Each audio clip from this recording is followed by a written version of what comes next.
Legacy Precious Metals is the company that I trust to give you good and patient counsel for investing in your retirement. The Biden administration has caused a financial crisis, and they have no clue how to fix it. Oil prices have skyrocketed, and when oil prices go up, not only do your expenses go up, but the cost of transportation and shipping spikes, leading the prices of goods to rise. And we are already seeing record inflation. That's the last thing that we need.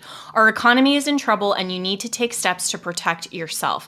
If all your money is tied up in stocks, bonds, and traditional markets, you may be vulnerable. So gold is one of the very best ways to protect your retirement. No matter what happens, you own your own gold. It's real, it's physical, and it's always been valuable since the dawn of time.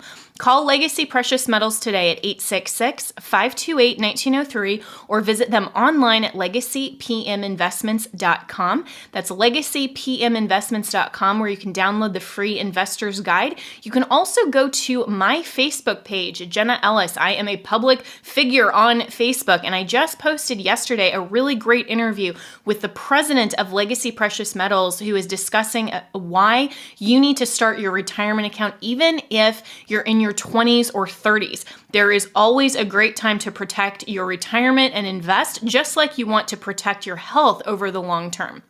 So go to Legacy Precious Metals at legacypminvestments.com or call 866-528-1903. As a constitutional law attorney, former senior legal advisor, and personal counsel to President Donald J. Trump, Jenna Ellis believes in the rule of law and the importance of integrity in our elections. And she's ready to tackle the big cultural and legal issues facing America. This is the Jenna Ellis Show. Here is your host, Jenna Ellis.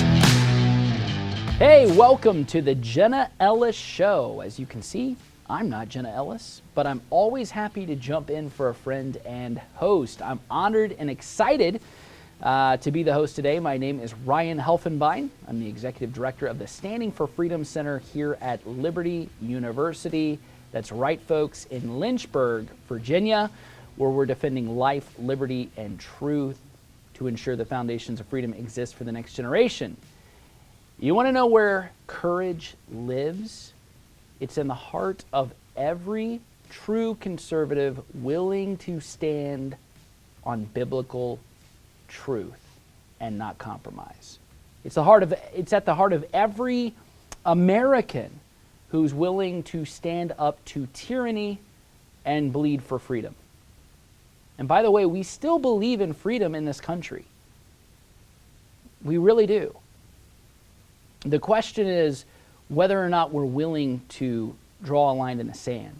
The question is whether or not we're willing to stand up to the voice of opposition, and we're willing to not compromise. And on the issue of freedom, we're dealing with frontline cultural issues every day, especially on this show. Jenna deals with it every single day. The question for us today is whether or not we really do believe in free speech. Do we really believe in free speech?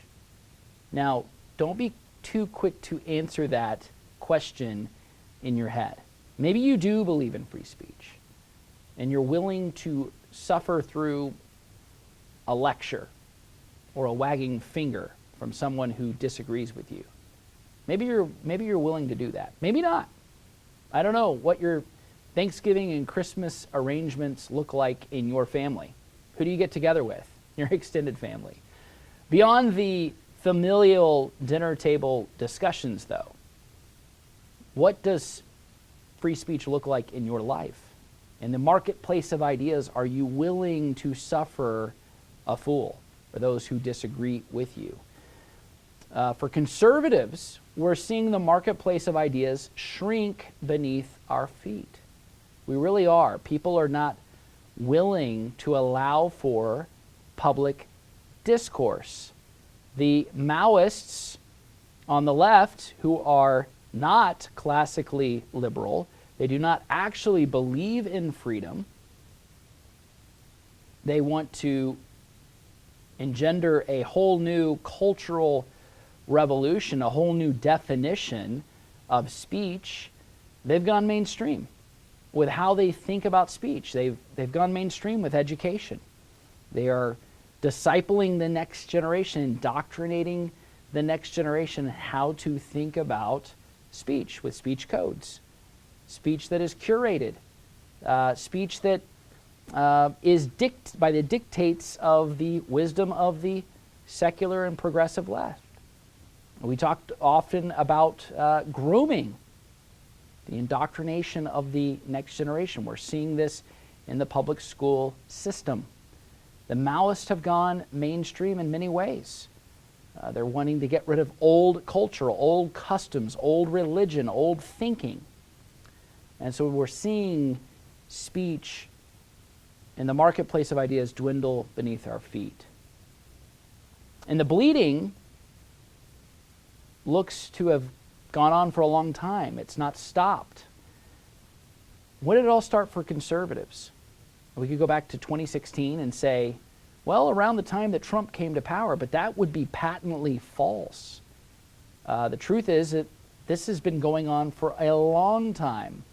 Some of you who are listening right now to this podcast, you can remember when George W. Bush was literally Hitler by the so-called progressive left, the liberal media. And he was an establishment figure. He was hardly a megalomaniac. And they believed, and 24/7 news cycles, CNN, MSNBC, this guy was a tyrant, he's terrible, he's awful, right? And we suffered through John McCain and the big squish of Mitt Romney and so many others that came. And then finally in 2016, we finally had a megalomaniac who came to power. And by the way, had all kinds of ideas that were not conservative in the traditional sense, at least not the carefully curated establishment right in terms of how we think about free trade globally, how we're not too tough on the border, right? All of those things, they were hardly America first. Conservatives have been canceled, however, for years. And it doesn't matter how mainstream it might seem, the radical left that is pressing on the Overton window is trying to silence conservatives and has been for a long time. Think about the Cathy family. Think about Chick-fil-A, the protests that took place there. Jack Phillips, Master Cake Bake Shop. The guy is a constitutional expert today. He got his law degree in hard knocks. He spent probably more time in court over the past 6 or 7 or 8 years than he has in a bakery making cakes. There's a long list of names of conservatives who have been canceled, who have been doxxed, who've been censored, many of them are forgotten. Think of all the names that were canceled, for example, on Twitter. Organizations that were violating Twitter's carefully curated community guidelines. And we're going to have one of those guests on the podcast today, Seth Dillon, Babylon Bee. His organization experienced that, has actually paid for it. How much unrealized money, potential, was lost because of the cancellation. And we're waiting for that to be restored, and hopefully many others who will have their accounts restored because of something that has happened over the last 24 hours. Can you believe it? Miracle of all miracles, Elon Musk, all of a sudden, has actually gone to the shareholders of Twitter, struck the deal, $44 billion roughly. That's the cost. Is it enough, though? Stop some of the bleeding. It's consequential. It's not inconsequential. It's certainly consequential. It's a significant step, but we need many more steps in this process to restore free speech in this country. Here you have a social media platform, one of the largest in the world. Not as large as Facebook, second largest in the world in terms of market share and capitalization. And here Twitter is even the CEO just a month ago, telling the world exactly what he thought about promoting the right kind of voices rather than being establishment for true free speech. Will Elon pull it off? Is it going to be enough? Does it really stop the bleeding? We certainly hope so. But Elon is not enough to shoulder this entire burden. Go back to January 21st, 2017. Donald J. Trump is sworn into office. How consequential was his presidency? Well, it's extraordinary. You think about the list of accomplishments. But if you think about freedom in this country, if you think about our first freedoms, life, liberty, the pursuit of happiness, when you think about our ability, our rights to assemble, well, that was squashed in 2020 with the lockdowns. Healthcare officials, CDC guidelines, 2 weeks to slow the spread as we were all promised. What do we see? Church is non-essential. Church is shutting down. Schools weren't meeting. School was out, right? Weed dispensaries, strip clubs, casinos, those were all open. Walmart was open. Costco, Lowe's, Home Depot, Kroger, all those were open. Did we really have freedom then? This was during the Trump presidency, mind you. This is not the Biden administration. We have to be honest and say, yes, there was a significant consequential election in 2016. We had immediately we had one Supreme Court justice, followed by 2 more Supreme Court justices right after that. 3 Supreme Court justices in that period of time in just 4 short years. Over 200 judges appointed to the federal bench, right? A whole new North American free trade agreement struck between Canada and Mexico. Lots of things. The opening of the Keystone Pipeline, which has obviously been shut down now. The price of gasoline has more than doubled in this country since then. You think about what happened in Israel, what happened with the Abraham Accords. All of these things happened, consequential presidency. But the question is, did we really experience a long, sustainable freedom in this country? Did we really experience that? Elon Musk is not enough. Donald J. Trump is not enough. My encouragement to everyone, my exhortation to everyone listening right now to this podcast, it's up to you. Are you willing to stand up to tyranny? Are you willing to be courageous? Will you be silenced or will you speak up? Joining us next is Seth Dillon with the Babylon Bee. He is courageous. He is not afraid of being censored. He's not afraid of being canceled. He's willing to put his money where his mouth is. He has a long track record of doing so. He uses humor, irony, satire, weaponized to deliver truth. We're going to talk to him, gather his thoughts, coming up next on The Jenna Ellis Show. I also want to talk about another great American who is the sponsor of this podcast, and that, of course, is my good friend Mike Lindell. He has been canceled out of so many box stores for simply standing up for his own political opinion. And disagree or not, or support him or not, it is a fundamental right of every American to be able to voice their opinion, and that absolutely includes politics. That absolutely includes issues that are central to our culture. That includes faith. Mike is such a very sincere Christian, and I am proud to consider him a friend, and he is, of course, a friend of this show. So right now, there is a special on MyPillow.com. Click on the new radio listener specials. Get deep discounts on all MyPillow products, including a great towel set, which is a 6-piece set. It includes 2 bath, 2 hand towels, 2 washcloths, made in the USA, regularly $109.99, now just $39.99, but you have to use the promo code Jenna. That's Jenna. That tells Mike that you listen to this show, you're happy that he is a sponsor of this show, and you will get great discounts, but use the promo code Jenna. That's Jenna, either at mypillow.com or call 1-800-564-8475 and use the promo code Jenna. Joining us now on the Jenna Ellis Show is Seth Dillon, CEO of Babylon Bee. Seth, welcome. Thanks, Ryan. Thanks for having me. Hey, it is an honor. It's a privilege. I just want to talk a little bit about free speech. That's the theme that we're talking about today. When you consider everything that's happened in this country, cancellation of conservatives has been happening for years now. It didn't just start in 2016 and 2017 with the election of Donald J. Trump. It happened long before that. We talked about Jack Phillips. There's many others. I remember a time, Seth, when George W. Bush was literally Hitler by the left, and he was an establishment figure, right? I mean, in many ways, I'm going to be honest, no disrespect, but in many ways a squish on certain key issues that are important to America First principles.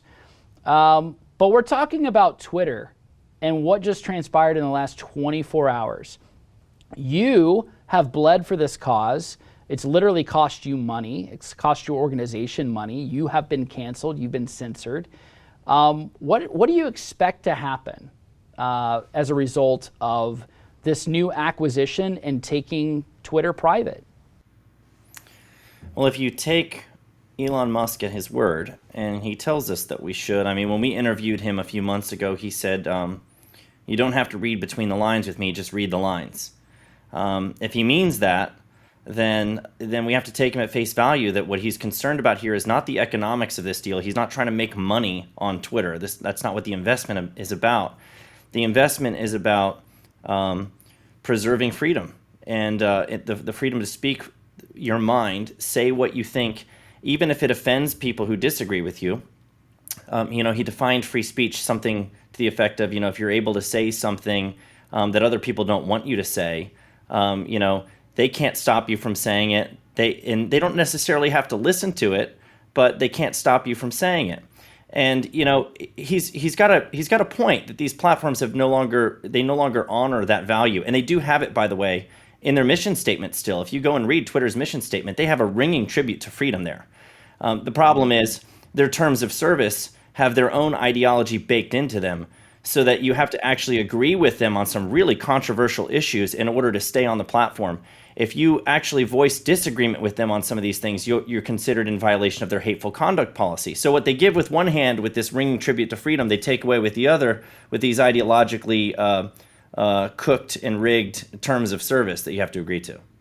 And the current CEO is out, is that correct? Or is he still on? I don't think he's out yet, no, and I'm not sure that he will be. I saw Jack Dorsey made a statement saying that he thinks the current CEO's vision for Twitter is the same as Elon Musk's. I don't know if I necessarily agree with that. I don't know what's going to happen with the leadership there, if Musk is going to come in there and fire a bunch of people. I'm sure there will be a lot of people who quit, and he won't have to fire them. But I do think, to go back to the first question, I do think that Musk will try to honor what he said. I think that he's going to try to restore freedom to the platform. And what form that will take and how long that will take, when that will actually happen, I'm not sure. At this point, Twitter has merely accepted his bid. It's not like the deal is actually closed. The transaction hasn't gone through yet. Okay, very important, and I think that's an important distinction to make to anybody who's listening, that it hasn't fully gone through. The other thing is it's a 6-month, right, window that once this is all done and signed, sealed, delivered, 6 months that employees will stay on. Is that right? Or is that incorrect? That's a number that I've heard. I don't know. I'm not sure on that. I can't speak to it with confidence. Of all the people that I know in this world, there's only one that I know that's actually interviewed Elon, and that's you. Okay, so you've actually spent time with him. And by the way, I'd encourage anybody who's listening, go and look up that podcast. I think it's a couple of hours long, but it's well worth the time. Listen to that. I think it's quite engaging. But one of the things I want to ask you, Seth, personally, for Babylon Bee, what does this cost you guys, this cancellation? Well, I think the primary thing that we were willing to give up when we said we're not going to delete this tweet, because this is what it came down to. Is Twitter said, okay, you've got a tweet that violates the hateful conduct policy. If you delete it and acknowledge that you engaged in hateful conduct, you can get back on the platform. We'll unlock your account.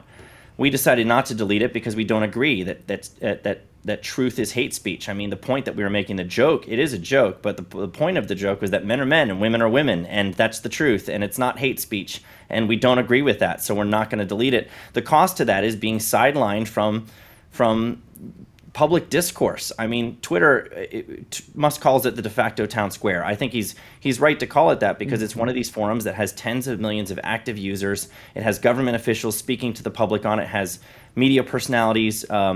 It is where meaningful conversations are happening. The major social networks are, in fact, the modern public square. And so when you get sidelined from one of these major platforms, sure, you can go post on other platforms, but they don't have the same reach. They don't get the same engagement. You certainly don't get engagement from people like Elon Musk and Joe Rogan, these guys with huge followings that often engage with our content. So the cost to being removed from that platform and no longer having a voice there, it's not just a cost to us. I think it's also a cost to society in general. They're doing society a disservice when you can't have people from the other side of the aisle engaged in the discussion and trying to poke holes in the popular narrative, which is what we try to do with our satire. So I think there's a cost from a number of different ways of looking at it. In the short term, of course, we've had a boost to our traffic and media attention, which is always nice, but that's not a long-term benefit. It's interesting. There was a Babylon Bee headline I'm going to reference. It was a little over a month ago. And I love how y'all use satire. It's oftentimes weaponized to deliver the truth. And I think you do it in such a way that you not only get a chuckle, but people are like, yeah, that's true. That's actually true. 1 hour of being in youth group doesn't overcome, say, 30 hours of being on TikTok. It was something like parents are surprised, But we're seeing like all so for Liberty University, where I'm at, we're often discipling the next generation. We're not just awarding them a college degree. And by the way, that's going to happen next week. Over 20,000 graduates here on our campus. But we're also discipling the next generation. We're hoping that they'll take with them the gospel. We're hoping they'll take with them the word of God, and they'll cling to it. I know, realistically, not everyone will. I mean, that's just the reality. And I understand that. But here you have, and you say, and I think you point out quite clearly, this public platform is the public square. And if you cancel a voice from it, it changes how we formulate the public conversation, the public discourse, and even the public conscience as well. So if you cancel your platform like Babylon Bee, and others, I think about the Jack Phillips of the world and others who have a voice, if you cancel those people, no longer is their voice represented, the public conscience does suffer, does it not? Yeah, I think it does. I mean, you can't have just one side of the conversation, but that's the whole point, honestly. The whole point is to use these tools. They call it content moderation. It's as simple as content moderation. Who doesn't want that? Keep all the nasty stuff off the platform.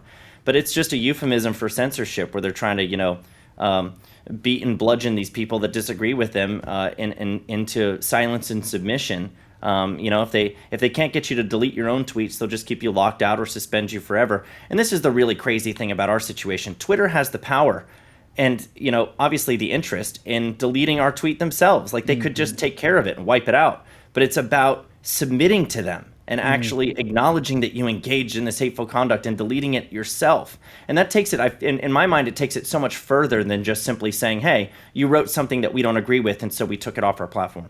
Yeah, I remember the hostages years ago. It was the British Navy that the Iranians were claiming had entered into their territory.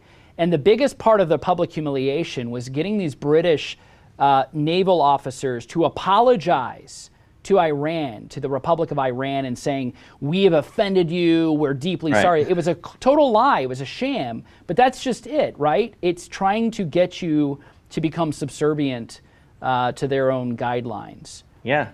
You either kneel at their feet and kiss the ring or whatever you need to do, or you shut up and go away. And those are your only options. You do not have the option to actually engage. You don't have the option to make fun of them. You don't have the option to argue with them. and that's only been ramping up over time. You mentioned it goes way back. I think in our experience, the Bee's only been around since 2016. It really ramped up for us in 2018. I think that I don't think it, I know it. I mean, the social networks were under a ton of pressure to never let what happened with Donald Trump happen again. Yeah. Zuckerberg was blamed for basically being single-handedly responsible for Trump getting elected because he allowed misinformation to proliferate on his platform, and he didn't do enough about it. And so, the fact-checking really ramped up at that time. They started spending tons of money fact-checking. They started fact-checking our jokes and rating them false. And then, it's the hate speech stuff started really ramping up, where opinions that they don't like started getting flagged as hate speech. So from 2018 to today, we've seen this escalating very rapidly. And, Musk was obviously very alarmed by the whole thing.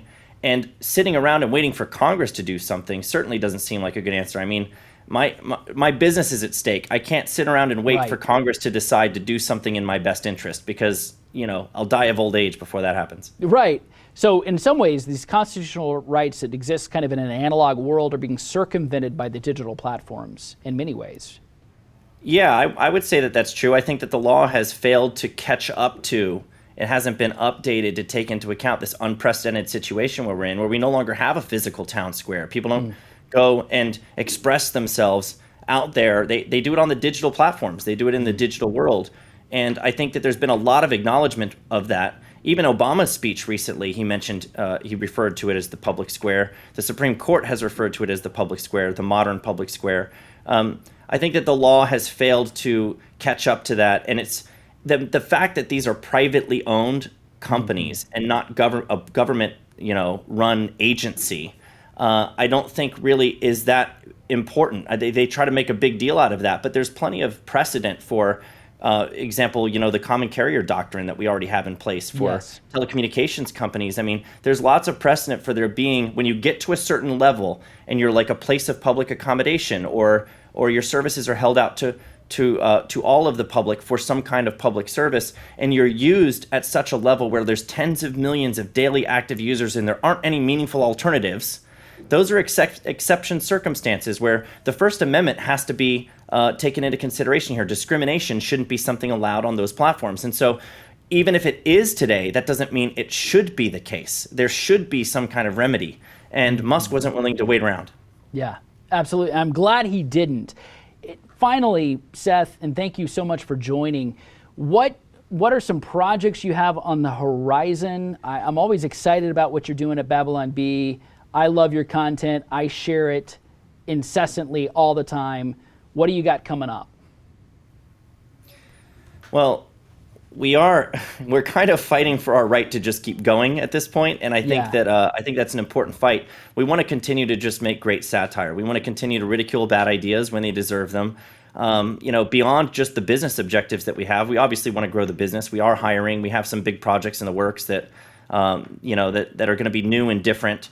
But there's a mission in my mind that I think is so important that goes beyond just making people laugh, and making people think with satire. And that's, we're in an age where there need to be people in positions who have the ability to fight for the preservation of freedom and the restoration of sanity. And so, we've kind of taken it on ourselves to be a part of that fight.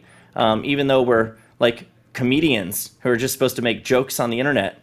The attacks on comedy and free speech have brought us right to the front lines of that battle. And so, we're not shying away from that. And I think we can accomplish both at the same time. We'll continue to put out great satire, and we'll continue to fight for freedom and the restoration of sanity. Well, thank you for all that you do. You're doing exceptionally well in that category. I would mark it as a compliment for those on the left that are trying to cancel you. That just speaks to the efficacy, the impact you're actually having on society as a whole. You really are countercultural in that regard, and I really appreciate it. Thank you, Ryan. Appreciate that. Thanks.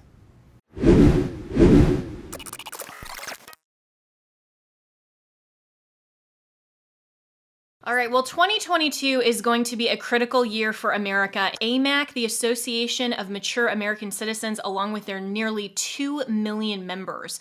The fight to stop out-of-control spending in the president's Build Back Better scheme is far from over, and Congress is plotting more legislation that could hurt our seniors. The midterm elections will be a battle for freedom versus socialism. Unlike liberal groups, AMAC is America's conservative, action-oriented 50-plus organization fighting hard every day here in Washington and across the nation for our seniors. So I'm urging you to choose AMAC now. You will receive all of the great membership benefits, including AMAC discounts on hotels, travels, and restaurants, and your membership will support your conservative values. So go to amac.us/Ellis. That's amac.us/ELLIS to become an AMAC member now.